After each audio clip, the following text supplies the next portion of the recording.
اور وہ بھی اس کے ساتھ بیٹھ گیا۔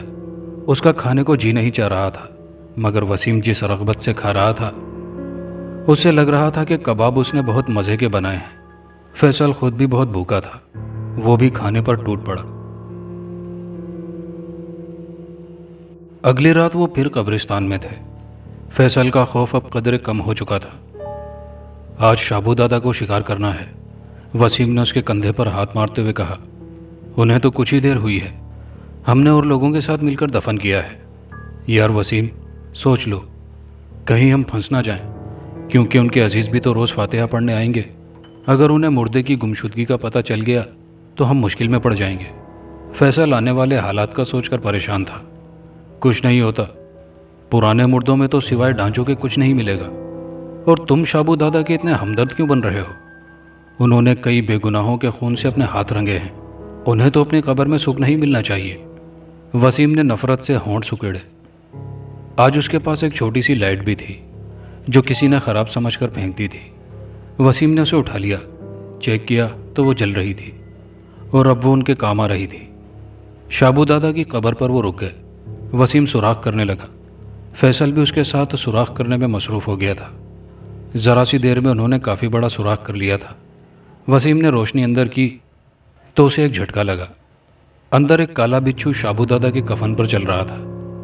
ارے باپ رے، اگر آج لائٹ نہ ہوتی تو مارے گئے تھے۔ وسیم کپ کپا اٹھا۔ کیا ہوا؟ فیصل نے پوچھا۔ اندر ایک کالا بچھو ہے۔ تو کیا ہوا؟ تم خود کیا کسی بچھو سے کم ہو؟ فیصل نے طنزیہ کہا۔ وسیم نے اسے گھورا تو وہ سہم کر بیٹھ گیا۔ اندر اتر جاؤ، بچھو سے بچ کر رہنا، فیصل نے کہا۔ ہاں میں اترتا ہوں۔ وسیم قبر کے اندر اتر گیا۔ اسے پہلی بار شدید خوف محسوس ہو رہا تھا۔ اسے شابو دادا سے تو ڈر نہیں لگ رہا تھا، مگر اس بچھو سے ضرور خوف محسوس ہو رہا تھا جسے اس نے پہلی بار دیکھا تھا۔ بچھو اچانک ہی اس کی آنکھوں سے غائب ہو گیا۔ اس نے سکھ کا سانس لیا اور مردے کو اوپر سرکانا شروع کر دیا۔ تھوڑی دیر بعد وہ اپنے گھر کی طرف جا رہے تھے۔ فیصل، تم نے دیکھا؟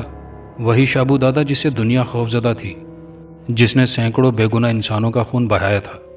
اپنی قبر میں وہ کتنا بے بس تھا کہ اپنے اوپر سے ایک بچھو تک نہ ہٹا سکا۔ وسیم کہہ رہا تھا۔ ہاں، میں نے ایک اور چیز نوٹ کی ہے، اس کی قبر کے برابر ہی اس کے دشمن دلاور کی بھی قبر تھی۔ موت کتنی بڑی حقیقت ہے، وہ دونوں پاس ہوتے ہوئے بھی اب لڑ نہیں سکتے، فیصل کہنے لگا۔ وہ دونوں اپنے ابو کی قبر کے پاس پہنچے تو ٹھٹک کر رہ گئے۔ ارے یہ سوراخ کہاں سے آ گیا؟ پہلے نے کہا۔ کیا مطلب؟ دوسرا چونکا۔ یہ دیکھو، یہ سوراخ۔ اوہ، آؤ اسے بند کرتے ہیں۔ وہ دونوں پاس پڑی ہوئی مٹی اٹھا کر ڈالنے لگے۔ اچانک ہی ایک کی نظر قبر کے اندر پڑی۔ ارے اس میں تو ابو نہیں ہے۔ کیا؟ دوسرا بری طرح چونکا۔ ہاں، ان کا کفن بھی نظر نہیں آ رہا، بلکہ اندر تو کچھ بھی نہیں ہے۔ پہلے کی آواز ابھری۔ یہ کیسے ہو سکتا ہے؟ ٹھہرو میں دیکھتا ہوں، دوسرے نے کہا۔ یہ کہہ کر اس نے اندر جھانکا تو اسے بھی جھٹکا لگا۔ اندر تو کچھ بھی نہیں، تو پھر ابو کا مردہ کہاں گیا؟ اوف، بھوت بھوت، یہ کہہ کر وہ سرپٹ بھاگنے لگا۔ دوسرا اسے روکتا ہی رہ گیا، پھر وہ بھی بھاگ نکلا۔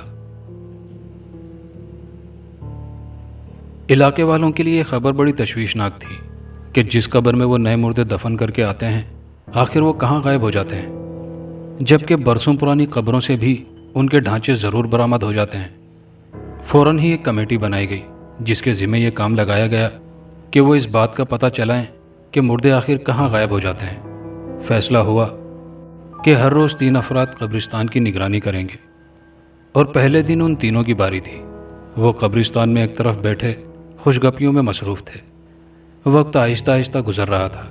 جب رات کا 1 بجنے لگا تو انہیں نیند ستانے لگی۔ مجھے تو نیند آ رہی ہے۔ تمہیں یہاں بھی نیند آ رہی ہے؟ دوسرا بولا۔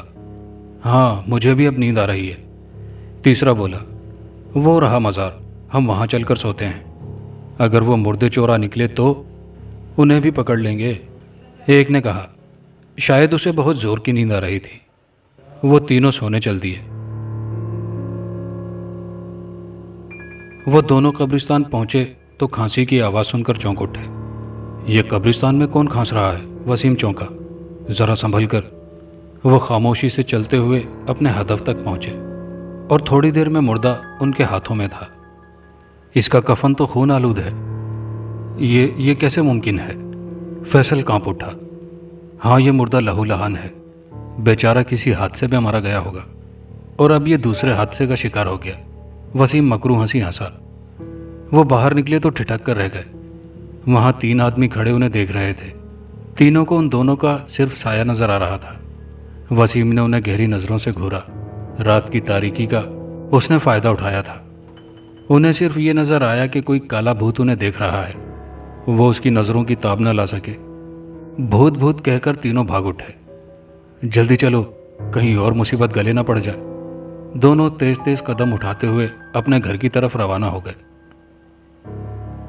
وسیم نے جیسے ہی مردے کے جسم سے کفن ہٹایا، اس کی چیخ نکل گئی۔ مردے کا چہرہ بری طرح کچلا ہوا تھا۔ لگتا تھا کسی نے اسے بے پناہ تشدد کے بعد قتل کیا تھا۔ سارے جسم پر تشدد کے آثار صاف نظر آ رہے تھے۔ اسی وجہ سے خون رکنے کا نام نہیں لے رہا تھا۔ وسیم یہ حالت دیکھ کر بری طرح خوفزدہ ہو چکا تھا۔ ان تینوں نے آنکھوں دیکھا حال بیان کر دیا تھا، جسے سن کر لوگوں نے بھی طرح طرح کی کہانیاں گھڑ لی۔ یہ ضرور بھوتوں اور چڑیلوں کی کارروائی ہے۔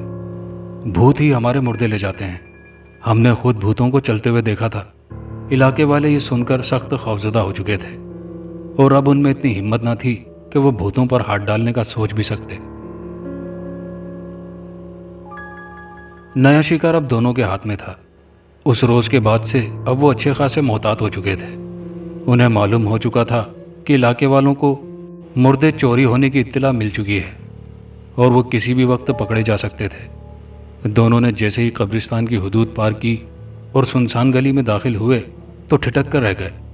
دھندلی روشنی میں ایک آدمی کا سایہ انہیں واضح نظر آ رہا تھا۔ وہ دونوں وہیں ٹھہر گئے۔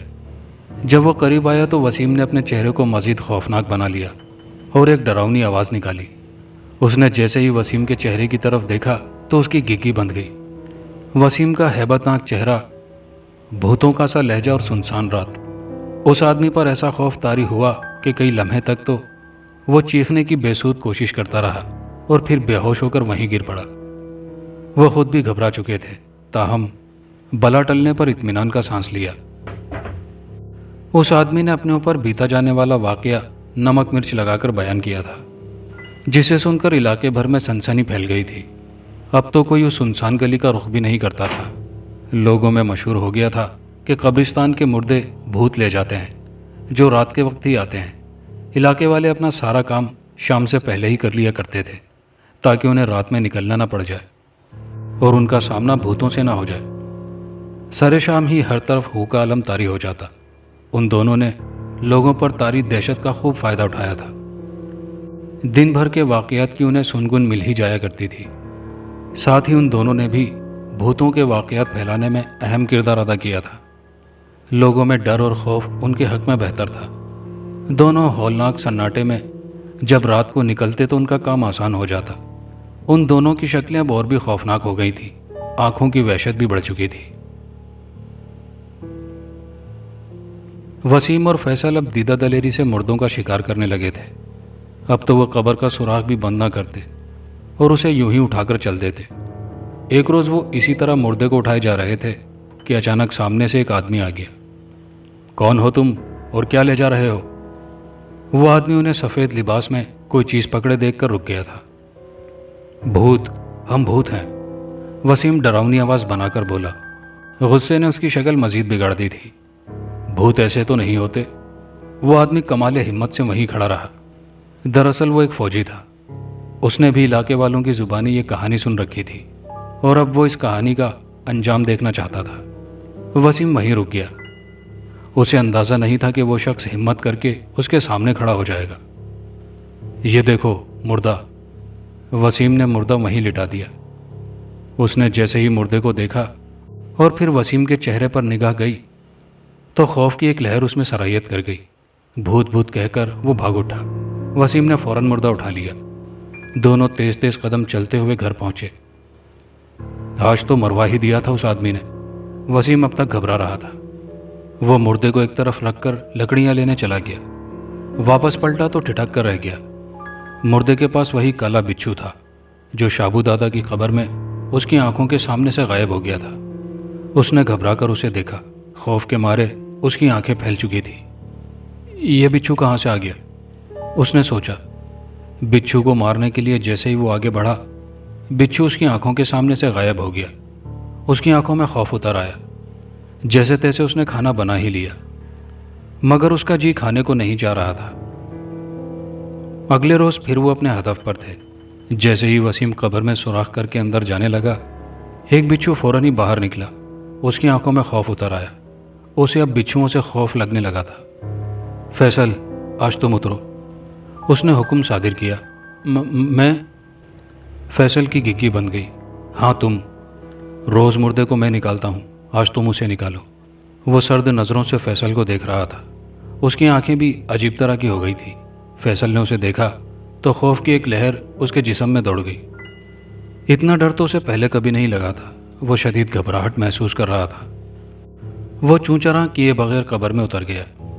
جیسے ہی اس نے اندر دیکھا، فوراً ہی چلا اٹھا۔ قبر میں کئی بچھو تھے جو مردے سے چپکے ہوئے تھے۔ یہاں تو بچھو ہیں، مجھے ڈر لگ رہا ہے، تم بھی نیچے آ جاؤ۔ خوف کے مارے فیصل کی بری حالت تھی۔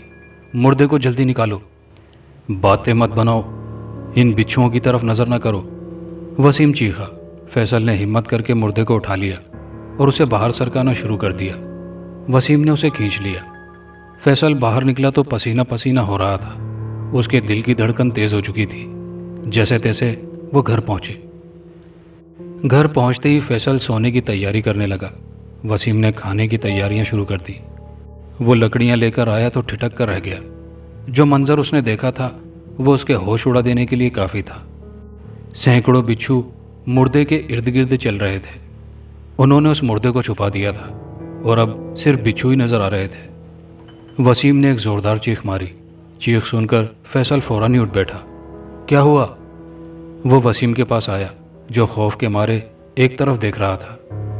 ایک دم اس کی نظریں مردے کی طرف اٹھی تو وہ بھی گھبرا کر رہ گیا۔ کمرے میں اب ہر طرف بچھو ہی بچھو تھے۔ کئی بچھو ان دونوں کی طرف بڑھے۔ انہوں نے بھاگنے کی کوشش کی مگر ان کے قدم تو جیسے سن ہو چکے تھے۔ خوف کے مارے ان کی چیخیں نکل گئی۔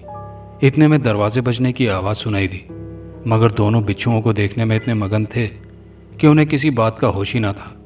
شور کی آواز تیز ہوئی اور پھر گھر کا پرانا دروازہ ٹوٹ کر نیچے گر پڑا۔ یہ دونوں ہی قبروں سے مردے نکالتے ہیں، انہوں نے اس فوجی کو دیکھا۔ اس کے ساتھ اور بھی لوگ تھے۔ جب انہوں نے ایک طرف رکھے ہوئے مردے کو دیکھا تو سارا معاملہ سمجھ گئے۔ اچھا، تو تم دونوں اپنے بھیانک چہروں کی آڑ میں یہ سب کچھ کر رہے ہو؟ انہیں دیکھ کر خاصے لوگ مشتعل ہو چکے تھے۔ انہوں نے اپنے ہاتھوں میں ڈنڈے بھی پکڑ رکھے تھے۔ ایک شخص نے آگے بڑھ کر ایک ڈنڈا وسیم کو رسید کیا۔ پھر تو جیسے دونوں پر ڈنڈوں کی بارش ہو گئی۔ لوگوں نے ان دونوں کا مار مار کر برکس نکال دیا تھا۔ وہ دونوں بے حال ہو چکے تھے۔ لوگ ان دونوں کو بری طرح مار رہے تھے۔ کسی نے پولیس کے آنے کی اطلاع دی۔ پولیس کے آتے ہی لوگوں کے ہاتھ رک گئے۔ پولیس نے شدید زخمی حالت میں دونوں کو اسپتال لے گئی۔ کچھ دن بعد ان کی حالت سنبھلی تو انہیں عدالت میں پیش کیا گیا۔ سارا شہر اس انوکھے مقدمے کا حال سننے کے لیے بے چین تھا۔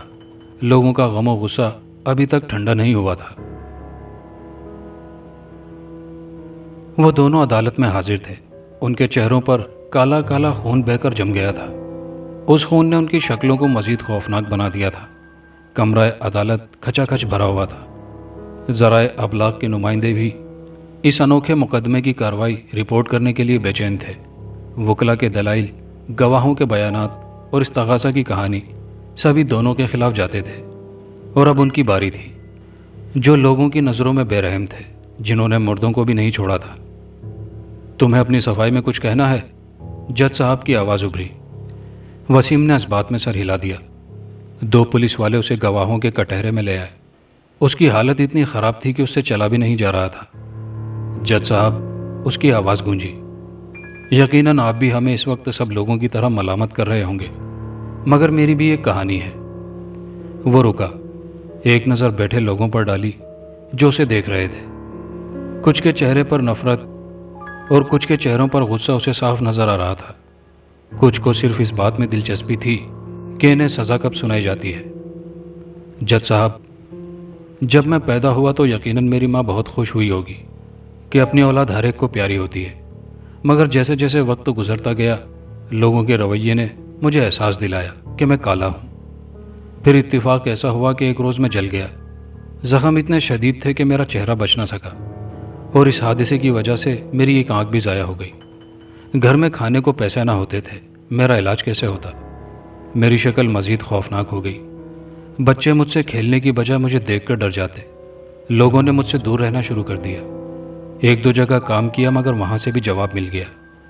پھر کوئی ہنر کرنے کی ٹھانی، مگر کوئی مجھے کام سکھانے پر راضی نہ ہوا۔ کچھ پیسوں سے اپنی دکان کھولی مگر وہ بھی نہ چل سکی۔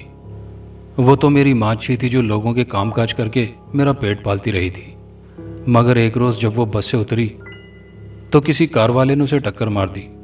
اسی وقت ایک وزیر کی سواری وہاں سے گزری، اس وجہ سے ساری سڑک بند کر دی گئی۔ میری ماں تڑپتی رہی مگر اسے کوئی اسپتال نہ پہنچا سکا۔ وزیر گزرا تو لوگوں کو خیال آیا، مگر تب تک وہ اس دنیا سے جا چکی تھی۔ میرے پاس کوئی راستہ نہ تھا۔